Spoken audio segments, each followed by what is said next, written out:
Hey, welcome back to The Plank. John Sabol alongside Tom Korun. Now, if you're trying to get in touch with us, there's a number on the screen, 813-367-0171.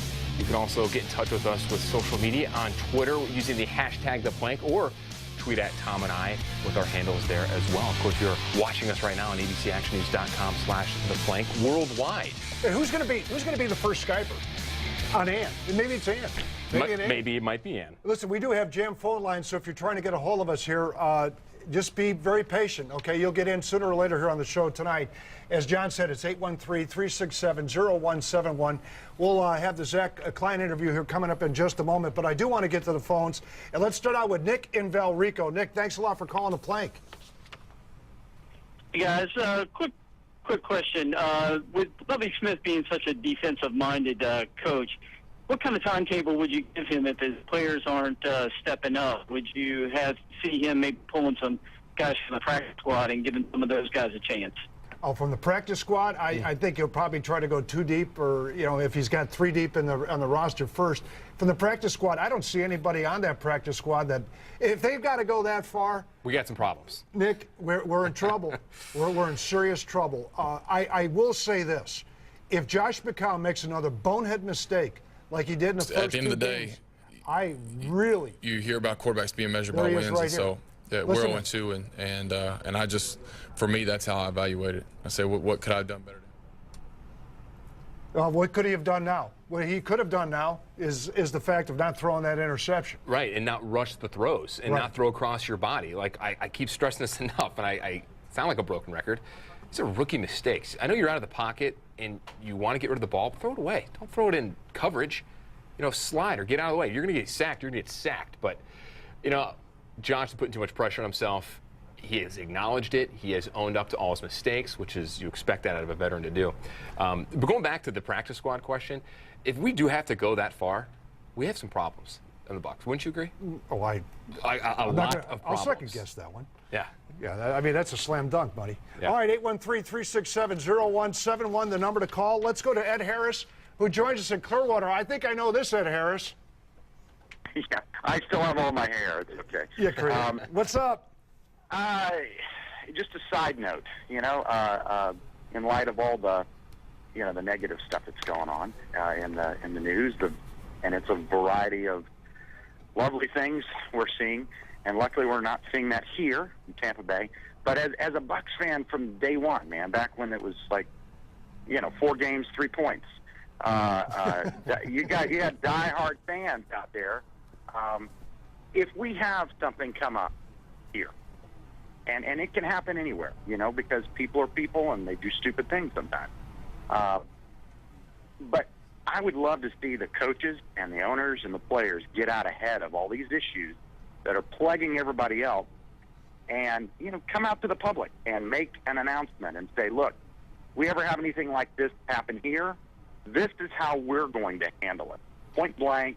It's not going to be these reversals and back and forth. And we care about what the media thinks, no offense, or what anybody else thinks is going to do the right thing right up front. Because the Bucs, I don't know, we just are different. We're different down here. And usually we have done the right thing up front.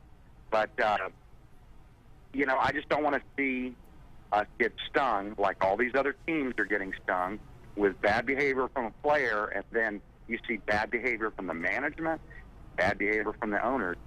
I'm not even going to get into the commissioner and all that stuff. But, I got you, Ed. Listen, I'll tell you what we're going to do is in the third segment of this show, after we have an opportunity to have the conversation with Zack Klein, we're going to get into that. We're going to get into the situation that's absolutely evolved this past week. I didn't know there was a commissioner's exempt list. Where did that come tried from? to find out when they implemented that. I couldn't even find that. So, Ed, we're going to get into that, okay? So hang in there. Yeah, and I appreciate it. Appreciate your time. And, I know exactly what you're talking about. I'm a plumber, and if I did something bad, I can't expect that people would continue to pay me while they figured it out. I think I should go home. Yeah, there's a lot of things about this that don't really jibe with someone like the common folk like you and me. I agree with you. Ed, thank you for the call, and don't be a stranger on the show. 813-367-0171 is the number. I had an opportunity to talk with Zack Klein just before the show tonight. There were a couple of things. Number one, we didn't know about Roddy White. Right. We did not know. I brought up Mike Rainey. You'll see that I'm a big proponent of Mike Rainey and Bobby Rainey, and if Doug Martin was active, that he shouldn't start tonight. But here's Zach in my conversation as we talk about this game coming up here in just about an hour. All right, well, normally when I take a look at these games when the Buccaneers go on the road, I don't give them too much of a chance, especially under the auspice of what they did the first couple of weeks, Zach. But, going to Atlanta, it always seems that as if this particular matchup, this particular series, rivalry, whatever way you want to call it, seems to trend out to be a fairly competitive game for the most part. How do you see this one tonight? Yeah, Tom, without question, when these two teams get together, it's always very physical, and that has been the Achilles heel for the Falcons the last 18, 20 games. They've been pretty soft. You saw in Hard Knocks, Mike Smith preaching constantly, we're a better team this year because we're more physical. And because we're more physical, we'll be in the thick of things. We saw week one against the Saints, Tom. It was a shootout, and then they go to Cincinnati on the road. And boy, did the Bengals really push these guys around. And, we talked to Matt Ryan on Tuesday of this week, and he said, what is the biggest strength of the Buccaneers? And he said, without question, defensively, their front four. Why are they so good? It's because they're physical. So that is definitely a strength in the Buccaneer column. Can the Falcons balance that out? That's a big question mark going into Thursday night's game. You mentioned the Buccaneer front four. First of all, we don't know if Gerald McCoy's going to play. He's got a cast on his hand. If he does play, it's going to be more like a club, and I don't think he can play with a club. Then you take a look at Michael Johnson, who was out last week. They say he's back this week. We hope he's back anyway. So we got a guy like Daquan Bowers, who has been in the doghouse, basically in Lovie Smith's doghouse anyway.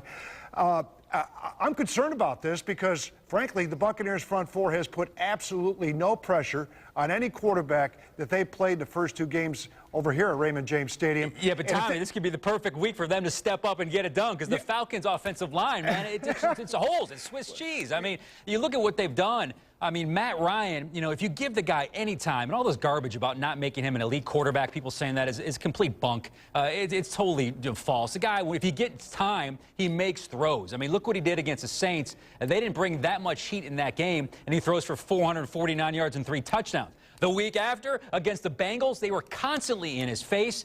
And what does he do? 199 and 3 picks. So even if you have a club, a chainsaw, a bat, whatever you guys got, whatever you're going to bring in that game, it's better than nothing. And that's the big concern, again, this offensive line, Tom. One thing they will have this week is Jake Matthews, the number 6 pick overall in the NFL draft. He will be back in the lineup this week. He did not play in week 2 against the Bengals with an ankle sprain. Okay, then how do you explain Matt Ryan, every time he plays over there in the Georgia Dome, the guy lights it up as if he's a different guy? That's my concern. That's what I got. He's unbelievable at the Dome. I mean, 5-1 on Thursday nights. He's been, spectacular with that Georgia Dome crowd, and I don't know what it is. He hasn't had, many bad games on the road, but something, gets him going at home. I think maybe the guys just know it's a bigger stage, especially on a Thursday night or a Monday night. Last year I think it was an aberration because you didn't have many weapons and you were getting beat up so many times. So there's something about playing at home under the bright lights that really gets this guy going. And, if he can turn to that week 1 form, Buccaneer fans should be in concern mode. But, Tommy, what we saw last week in week 2, bring the heat. Ryan's in trouble and it can be a long afternoon. Yeah, now you didn't have Roddy White last week. You're going to have him this week? Good question, Tom. He did not practice on Monday. He did not practice on Tuesday, and he did not practice on Wednesday leading up to this game on Thursday night. They're calling it a hamstring. I didn't see one specific play last Sunday against the Bengals where he got hurt. I think it's Mike Smith just playing the veteran mode right here, just saying, all right, we know we're going to get out of Roddy. He knows the playbook. He's been with Matt Ryan going on 7 years. We know we're going to get out of him come Thursday night. So I think Roddy, come game time, will be in the lineup. One of the things that I see from Atlanta, and I thought they're really a better team than what the records have indicated, except for the one year when they played pretty well and they had a decent record, is the consistency factor. Is Mike under any pressure over there in Atlanta at this point? Mike Smith, without question, he was under big-time pressure this year, Tom. I mean, look what he did leading up to this. Last season, they had never, in the history of the Falcons franchise, had back-to-back winning seasons. So what do? 08, they have a winning season. Then 09, they have another winning season. Then they're a couple of yards away from the Super Bowl a few years ago. And then they had, just so many injuries last season. Again, I think it was an aberration in 2013. But there is a big-time amount of pressure. You got Arthur Blank building a $1.2 billion stadium that's set to open up in 2017. Now, what comes with a $1.2 billion stadium? Seat licenses, Tom. You're not going to get anybody to buy seat licenses if you have a losing record or a product on the field that nobody wants to invest in. So it's a big-time opportunity for the Falcon fans to get reignited and be passionate about the football program they have over there at Flowery Branch. But, if they can't get it done, they're not going to sell seats. No seats means no fans. No fans means no money to help Arthur pay for the stadium. I think Mike Smith is under a lot of pressure. What helps him is if they can get this running game going, Tom. I mean, look what Steven Jackson, he was a big-time free agent acquisition a few years ago, came in, basically did nothing. He got hurt in the first game last year. One of his worst seasons in the NFL coming in. Last year, brutal. This year, he's done nothing. I think his total stats so far, 98 yards, Tom, in 2 games, and that's just not going to get it done as a starting running back. No, we had Bobby Rainey last week run for 144 yards, and then what we understand. Hey, but now we hear this week that Martin's going to start. Now, really? Yeah, you tell me.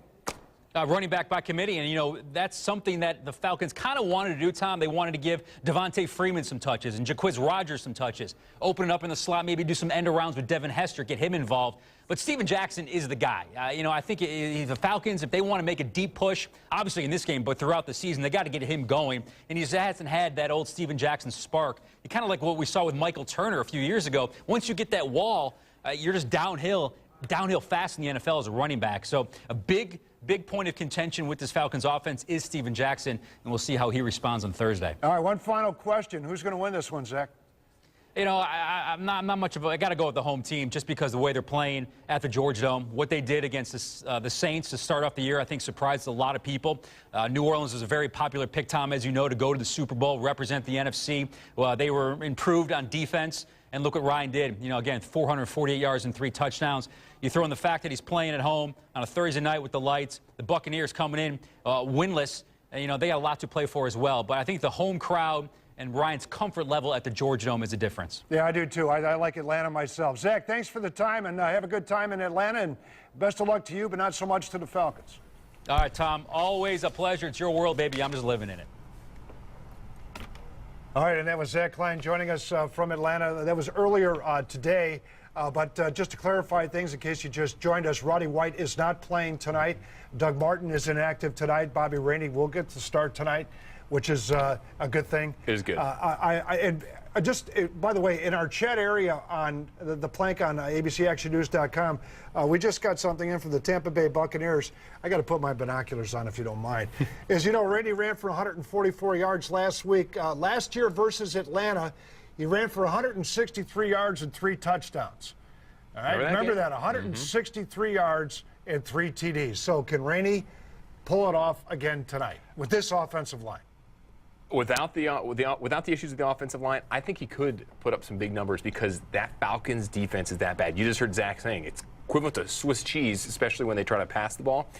That front four there is not very dominant, but this game could have a potential of becoming a very high-scoring game and no defense playing in it because with the issues that the Bucs have and what the Falcons have.